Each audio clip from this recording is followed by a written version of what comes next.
बिस्मिल्लाहिर्रहमानिर्रहीम अस्सलामुअलैकुम वरहमतुल्लाहि वबरकातुहू। उम्मीद है दोस्तों सब खैर और आफियत से होंगे। जावास्क्रिप्ट का लेक्चर नंबर 60 है जिसके अंदर हम डोम की बात करेंगे। दोस्तों डोम कहते हैं डॉक्यूमेंट ऑब्जेक्ट मॉडल को। अब ये डॉक्यूमेंट ऑब्जेक्ट मॉडल क्या होता है? बेसिकली आप ये अपने HTML के अंदर ये जो पूरे का पूरा स्ट्रक्चर यूज़ करते हो इसको हम डॉक्यूमेंट ऑब्जेक्ट मॉडल कहते हैं। आपके डॉक्यूमेंट ऑब्जेक्ट मॉडल के अंदर ये जो पेरेंट टैग होता है HTML, इसको हम पेरेंट टैग या फिर रूट टैग कहते हैं। आपके इस HTML के दो फर्दर चिल्ड्रन टैग होते हैं जिनमें एक हेड टैग होता है और एक बॉडी टैग होता है। हेड टैग के अंदर आगे फर्दर डिफरेंट चिल्ड्रन होते हैं, जैसे मेटा टैग हो गया, जैसे टाइटल टैग हो गया, जैसे लिंक टैग हो गया। ऐसे ही आपके बॉडी के अंदर बहुत से आगे फर्दर चिल्ड्रन टैग्स आते हैं जिनमें H1 से H6 तक हेडिंग्स आती हैं, पैराग्राफ टैग्स आते हैं, फाउंड टैग्स आते हैं, सेंटर टैग आता है, डिव टैग्स आते हैं, स्पैन टैग्स आते हैं, सेक्शन टैग होता है, नैव टैग होता है, बहुत से टैग्स होते हैं बॉडी टैग के अंदर। तो बेसिकली आप ये जो पूरे का पूरा अपने HTML के अंदर ये जो स्ट्रक्चर बना रहे हो इसको हम डॉक्यूमेंट ऑब्जेक्ट मॉडल बोलते हैं। अब दोस्तों आपके HTML के अंदर आप अपने बॉडी पोर्शन के अंदर ये जो डिफरेंट तरह के टैग्स यूज़ करते हो इनको हम एलिमेंट्स कहते हैं। जैसे ये H1 एक टैग भी है और इसको हम एलिमेंट भी बोलेंगे। ऐसे ही आप अपने HTML के अंदर जो भी टैग यूज़ करते हो उसको हम टैग भी कहते हैं और उसको एलिमेंट भी कहते हैं। उसके बाद ये अपने HTML के किसी भी टैग के अंदर ये जो अजाफी एक्स्ट्रा इन्फॉर्मेशन देते हो इसको हम एट्रीब्यूट्स कहते हैं। जैसे ये ID एक एट्रीब्यूट है, क्लास एक एट्रीब्यूट है।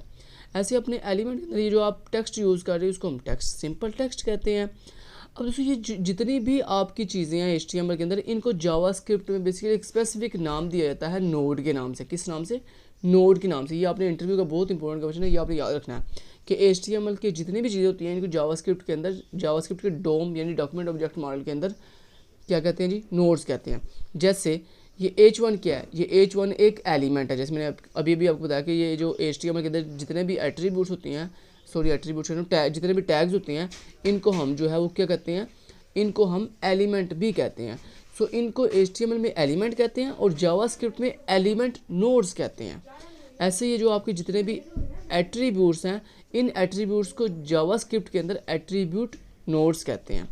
और ये जो आपने टेक्स्ट लिखा हुआ है HTML के अंदर इसको जावास्क्रिप्ट के अंदर टेक्स्ट नोड कहते हैं। ठीक है, तो ये इनके स्पेसिफिक नाम है, एलिमेंट नोड, एट्रीब्यूट नोड और टेक्स्ट नोड। तो आपको इसकी तो समझ आ गई होगी इनको क्या बोलते हैं जावास्क्रिप्ट के अंदर। अब दोस्तों बात करते हैं कि ये जो आपका पूरे का पूरा डॉक्यूमेंट ऑब्जेक्ट मॉडल है इसको हम जावास्क्रिप्ट में क्यों यूज़ करते हैं, जावास्क्रिप्ट में क्यों एक्सेस करते हैं। तो दोस्तों इसके डिफरेंट मकासद होते हैं। सबसे पहले अगर आपने अपने जावास्क्रिप्ट के किसी भी एलिमेंट में किसी भी टैग में कोई भी नई चीज़ ऐड करनी हो यानी सेट करनी हो, जैसे यहाँ पे आप चाहते हो कि ST लर्निंग की जगह पे एक नया टेक्स्ट जो है वो सेट हो जाए, तो सिंपल ये कि आपने HTML में कोई भी नई न्यू चीज़ जो है वो सेट करनी हो तो उसके लिए हम क्या करते हैं? सेट करने के लिए हम डोम यानी डॉक्यूमेंट ऑब्जेक्ट मॉडल का इस्तेमाल करते हैं। ऐसे ही सेकंड नंबर के ऊपर दोस्तों गेट। अगर आपने HTML से कोई भी चीज़ गेट करनी हो, जैसे फ़र्ज़ करें आपने कहा मुझे जो H1 एलिमेंट है इसके अंदर जो टेक्स्ट है इसको जावास्क्रिप्ट के अंदर गेट करना है, हासिल करना है with the help of events, with the help of different events. तो उसके लिए दोस्तों हम गेट जो है वो प्रॉपर्टी का इस्तेमाल करते हैं, गेट मेथड्स का इस्तेमाल करते हैं। तो दो मकासद हो गए। पहला मकसद तो क्या होगा? सेट का, कि आप HTML में कोई भी चीज़ सेट करनी हो तो उसके लिए हम जावास्क्रिप्ट के अंदर डोम का इस्तेमाल करते हैं। सेकंड, अगर आपने कोई भी थिंग जो है वो HTML से गेट करनी हो तो उसके लिए हम जो है वो डॉक्यूमेंट ऑब्जेक्ट मॉडल का इस्तेमाल करते हैं। इसके अलावा दोस्तों तीसरा जो मकसद है वो है जी ऐड। मतलब अगर आपने कोई भी नई चीज़ ऐड करनी हो, जैसे फ़र्ज़ करें आपने कोई भी नया, आप चाहते हो HTML के अंदर मुझे कोई नया एलिमेंट ऐड करना है, जैसे H4 एक एलिमेंट है वो मुझे ऐड करना है, मुझे किसी टेबल के अंदर एक नई रो ऐड करनी है, मतलब जिसको हम TR टैग कहते हैं, मुझे TR के अंदर एक नया एलिमेंट TD ऐड करना है, TH ऐड करना है। तो यानी कोई भी आपने नया एलिमेंट ऐड अगर करना हो तो उसके लिए भी हम जावास्क्रिप्ट के अंदर डॉक्यूमेंट ऑब्जेक्ट मॉडल का इस्तेमाल करते हैं। इसके अलावा दोस्तों डिलीट।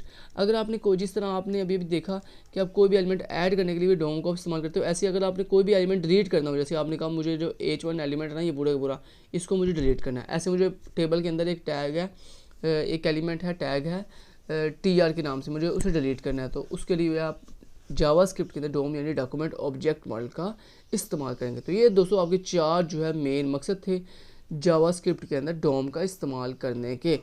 अपने एलिमेंट्स को अपनी किसी भी चीज़ को सेट करना, अपनी किसी भी चीज़ को HTML के अंदर गेट करना, अपने किसी भी एलिमेंट को ऐड करना और अपने किसी भी ओल्ड एलिमेंट को डिलीट करना। ये 4 मकसद के लिए हम जावास्क्रिप्ट के अंदर जो है वो डॉक्यूमेंट ऑब्जेक्ट मॉडल का इस्तेमाल करते हैं। तो ये था दोस्तों डॉक्यूमेंट ऑब्जेक्ट मॉडल का इंट्रोडक्शन। उम्मीद करता हूँ आपके लिए ये वीडियो काफ़ी हेल्पफुल रही होगी, आपको समझ आई होगी कि डोम क्या होता है और इसको हम जावास्क्रिप्ट के अंदर जो है HTML क्यों यूज़ करते हैं और HTML के डिफरेंट थिंग्स को हम जावास्क्रिप्ट में क्या बोलते हैं। Thank you so much, till then guys, take care, अल्लाह हाफिज़।